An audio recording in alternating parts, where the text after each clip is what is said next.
नमस्कार। चलिए आज एक ऐसी प्रेम कहानी की दुनिया में चलते हैं, एक ऐसी कहानी जो समय या जन्मों की मोहताज नहीं है। हम सब जानते हैं कि देवी देवता कैसे जीते थे, पर क्या हमने कभी सोचा कि वो प्रेम कैसे करते थे? और सोचिए, जब एक ऐसा प्यार जो अनंत काल के लिए बना हो, वो अपने आखिरी पलों का सामना करे तो क्या होता होगा। ये कहानी हमें इन्हीं सवालों के दिल तक ले जाएगी, उस रहस्य तक जो बताता है कि प्यार असल में है क्या। तो कहानी शुरू होती है एक शांत कुंज से, एक ऐसी जगह जहां प्रेम अपनी शायद सबसे बड़ी परीक्षा दे रहा था। ये राधा के जीवन के आखिरी पलों और उनकी उस भक्ति की कहानी है जो कभी एक पल के लिए भी नहीं डिगी। जरा सोचिए, एक शांत सा कुंज है जहां एक वृद्ध राधा अपने आखिरी लम्हों का इंतजार कर रही हैं। हाँ, उनका शरीर कमजोर हो चुका है, पर उनके दिल में आज भी वही आग है, वही प्यार की लौ जो कभी बुझी ही नहीं। देखिए, दोनों की दुनिया कितनी अलग थी। एक तरफ थे द्वारका के राजा कृष्ण, चारों तरफ धन, शक्ति, सब कुछ, पर दिल में कहीं एक खालीपन था। और दूसरी तरफ वृंदावन की राधा, उनके पास अपनी भक्ति के सिवा कुछ नहीं था, और वही उनकी सबसे बड़ी दौलत थी। यहीं से पता चलता है ना कि उनका रिश्ता जिस्म का नहीं, आत्मा का था। ये सिर्फ एक ख्वाहिश नहीं थी, ये एक प्रण था, एक जिद थी। ये राधा के विश्वास की ताकत थी कि उनका कृष्ण आएगा, उनकी आत्मा की आवाज सुनकर जरूर आएगा। मतलब समझिए, उन्होंने अपनी जिंदगी के आखिरी पल की शर्त ही अपने प्यार को बना दिया। अब सोचिए, दूर द्वारका में अपने सिंहासन पर बैठे कृष्ण को अचानक एक अजीब सा खिंचाव महसूस होता है। ये कोई चिट्ठी नहीं थी, कोई संदेशा नहीं था, ये तो आत्मा की पुकार थी जो बिना कुछ कहे सब कुछ कह गई थी। राधा की इस खामोश विनती ने कृष्ण को अपना राजपाट सब कुछ भुलाकर उनकी तरफ खींच लिया। और फिर कृष्ण पहुंचे। उस कुंज में बस एक ही आवाज गूंजी, राधे। उस एक शब्द में मानो पूरी जिंदगी का प्यार सिमट आया हो।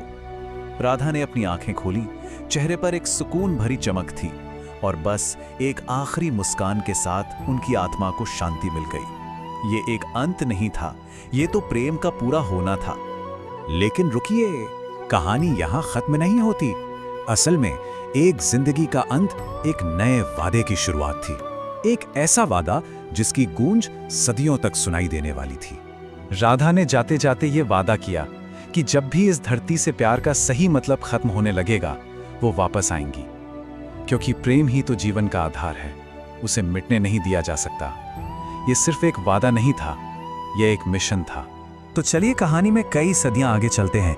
एक नया जमाना है, और इस नए जमाने में राधा का फिर से जन्म होता है, ललिता के रूप में। और यहीं से शुरू होती है उनकी खोज की एक नई कहानी। ये ललिता कौन थी? सदियों बाद एक किसान के घर जन्मी एक लड़की, पर वो एक ऐसी दुनिया में आई थी जहां प्यार को भुला दिया गया था, और उसकी जगह सिर्फ दिखावे की इच्छाओं ने ले ली थी। लेकिन ललिता की आत्मा में कुछ और ही था, कुछ पुराना, कुछ गहरा। और ये पता कैसे चला कि वो खास है? देखिए, कुछ अजीब बातें थी। पहली, उसने कभी सीखी नहीं, पर वो ऐसी मंत्रमुग्ध कर देने वाली बांसुरी बजाती थी। दूसरी, उसे अक्सर सपनों में एक सांवले रंग का आदमी दिखता था जो एक जानी पहचानी धुन बजा रहा होता था। और फिर एक दिन एक संत ने उसकी आंखों में देखकर सीधे कह दिया, राधा, तुम लौट आई हो। बस यही वो इशारे थे जो बता रहे थे कि वो किसी खास मकसद के लिए आई है। अब शुरू हुई उसकी असली यात्रा। संत ने बताया कि उसे कृष्ण को खोजना है, जो अब ऋषि अनंतानंद बन चुके हैं। तो बस अपने सपनों की उस धुन के सहारे एक बांसुरी लेके वो निकल पड़ी। 1 गांव, 2 गांव, 8 गांव घूम लिए, पर कुछ नहीं मिला। उसकी उम्मीद टूटने लगी थी, यहां तक कि उसने प्रण ले लिया कि अगर अगली पूर्णिमा तक वो उन्हें नहीं ढूंढ पाई तो अपनी जान दे देगी। तो अब ललिता की खोज एक नए मोड़ पर थी। अब टक्कर सिर्फ दूरी से नहीं, बल्कि समाज के बनाए नियमों से थी। उनका सदियों पुराना रिश्ता और इस नए समाज के कायदे कानून, ये लड़ाई सिर्फ 2 लोगों की नहीं थी, ये तो खुद प्यार की परिभाषा की लड़ाई बन गई थी। और इस लड़ाई में सामने थे ऋषि कुरंगनाथ। उन्होंने साफ साफ कह दिया, तुम्हारा ये प्यार इस जमाने के नियमों के खिलाफ है। समाज इसे कभी नहीं समझेगा और ना ही मानेगा। मतलब एक तरफ आत्मा का प्रेम था और दूसरी तरफ समाज की बंदिशें। तो उसके प्यार को साबित करने के लिए एक आखिरी और सबसे मुश्किल परीक्षा रखी गई। शर्त यह थी कि ललिता को आंखों पर पट्टी बांधकर अनंतानंद को ढूंढना होगा। वो भी अगली पूर्णिमा से पहले। जरिया, कोई नक्शा नहीं, कोई आवाज नहीं, सिर्फ अपनी आत्मा का कनेक्शन। ये लगभग नामुमकिन था, पर यही उनके प्यार का आखिरी सबूत होना था। तो अब वो घड़ी आ गई थी, परीक्षा का आखिरी पल। ये वो मौका था जहां देखने सुनने से ज्यादा महसूस करने की ताकत की जीत होनी थी। सोचिए उस हाल को, आंखों पर पट्टी है, कुछ भी दिखाई नहीं दे रहा, पर ललिता को एक अजीब सी, एक दिव्य सी रोशनी महसूस हो रही थी। वो किसी आवाज के पीछे नहीं, बस अपनी उस अंदर की फीलिंग के पीछे चलती गई और एक अंधेरी, खामोश गुफा में पहुंच गई। गुफा के अंदर पहुंचकर उसने कांपती हुई आवाज में पूछा, मेरा दिल बहुत जोर से धड़क रहा है, क्या आप वही हैं जिन्हें मैं ढूंढ रही हूं? इस एक सवाल में उसकी पूरी यात्रा, उसकी सारी उम्मीदें, सब कुछ टिका हुआ था। और जवाब शब्दों में नहीं आया। गुफा में अचानक एक धुन गूंजने लगी। अरे, ये तो वही धुन थी जो उसके सपनों में आती थी। बस बिना एक शब्द कहे, बिना एक दूसरे को देखे पहचान हो गई। आत्मा ने आत्मा को पहचान लिया था। चलो, आत्मा का मिलन तो हो गया, लेकिन समाज का क्या? अब उनके प्यार को दुनिया के सामने अपनी जगह बनानी थी। अब सवाल यह था कि क्या ये प्यार समाज के नियमों को बदल पाएगा?